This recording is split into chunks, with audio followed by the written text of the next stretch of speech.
I'm on the road heading out to Noonbar, Angus Emmett's 50,000 hectare property southwest of Longreach in Western Queensland. Angus runs cattle, but he also discovers new species, gathers specimens and collaborates with scientists and universities on ecological research. He's not your usual grazier. He's a grazier with a collecting habit, a self-taught naturalist fascinated by the flora and fauna of the arid zone. Angus, we're standing here on your property Noonbar in Western Queensland. I've travelled 2 hours from Longreach to get here. Yes, that's about right. On the way, there's a lot of flat country, and then you get to your part of the world. How is your property different? Okay, well, you came down the eastern side of the river in open Mitchell grass downs, and once you came over the river, you came into the red sandy mulga country, and this is more desert country. We do have the Thompson River flowing through us with the flood system, the Channel Country, and we've got the Virgin Channels, which is another big system that heads up near Winton. So we've got a lot of timber, a lot of gidgee, a lot of mulga, a lot of spinifex country, and a lot of rough country. So yes, it's very different than the open country. But in a straight line, it's just over 130 kilometres southwest of Longreach on the western side of the Thompson River. So we're standing here in your garden. What is it that you look around and take notice of? We've got a lot of birds, places crawling with corellas at the moment, which are very, very noisy. Lots of glass, but lots of honey eaters around the house, and there's lots of butterflies out at the moment. That's really neat as well. Even though we're in major drought, the butterflies still seem to be enjoying it around the house. And if we have a look under here, we've got a bowerbird's bower built in the garden. Oh, wow. There's lots of spotted bowerbirds around, and when the fruit trees, when the mangoes are in full swing, the bowerbirds come out in large numbers, but there's a bowerbird just building a bough in under the olive tree here at the moment. Do your bowerbirds collect blue or green? The spotted bowerbird collects mainly white and grey and silver, and so yeah, you get predominantly grey and white. We have got great country here. I'm up to, I think, something like 320 species of vertebrates I've recorded on the property so far.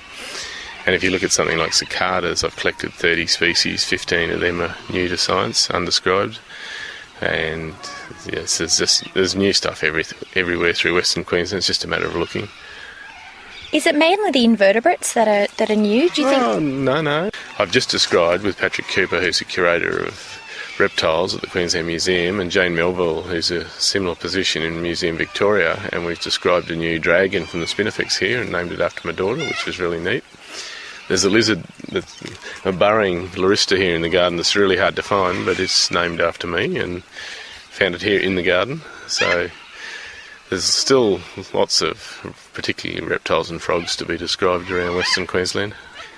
If I get time, I'm always looking. It's a matter of time, and yeah, life gets very, very busy, but I've always got my eye open, and I'm always photographing stuff as well. I'm very keen on the photography side of things. And you say this land is just known for boom and bust. Well, Australia, number one, is most arid, habitable continent on Earth, and this part of the world, we're getting into the lower spectrum of that, so we've got an average rainfall supposedly of 12 inches here, but that can range between none and 40. So you get a run of very low rainfall years, and it just gets extremely dry, and it makes it very challenging. When you get the booms and the rivers come down in flood, and you just get this amazing burst of life with water birds and insects and plants and fish, and it's just, yeah, it's incredible when you do get those boom periods, and it makes it all worthwhile. In a boom time with the insects, they just get incredible.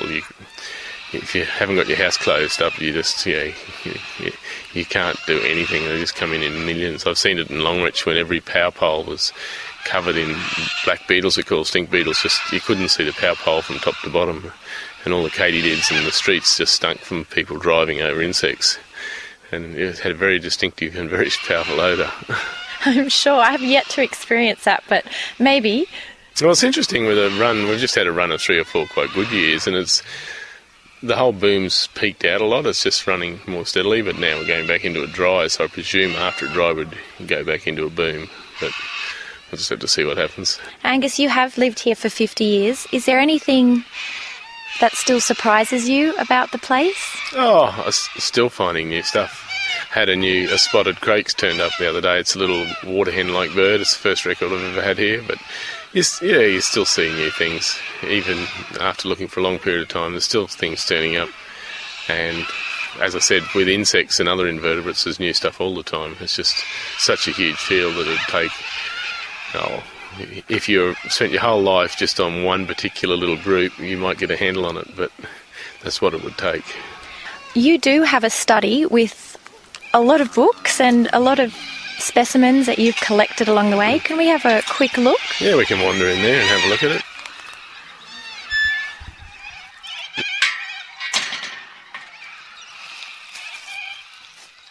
Wow, this is quite a sight to behold, Angus.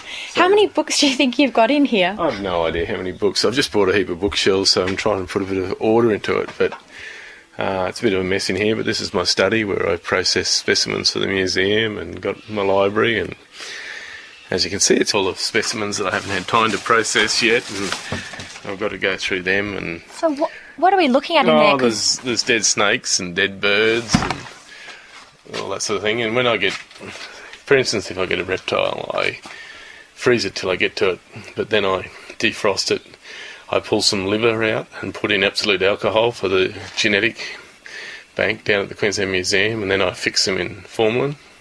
When I finish doing that, I take them out and put them in alcohol, and they go in a tub. And when I'm on the Queensland Museum collector's permit, so when I go down to Brisbane, I take a tub of specimens down for them, and they put them into their collection, along with the tissue samples that are matched to them, so they can do genetic studies. Birds I just keep frozen. I just got to write down all the data. I keep a full specimen catalogue and do a full copy of that, which the Queensland Museum holds. When, for instance, the museum or uni comes out, they'll come out for a week or 2 weeks, but it's just a matter of what's out then. But when you're here the whole time, you see the full spectrum of things coming and going, and without actually being on the ground all the time, you miss a lot. So it is a good opportunity, and it does provide them with material they wouldn't get otherwise. You obviously have an extreme passion for the natural world. Where do you think it came from? I think I was just born with it, but it is in the family way back. I'm trying to think of his name. Foster. He was a botanist with Captain Cook on one of his trips, so it does run in the family way back, but something I was always fascinated with ever since I was old enough to crawl around, and it just never went away. I guess I just didn't grow up. It's not such a bad thing. Yeah, well, it adds a whole extra dimension and fun to life.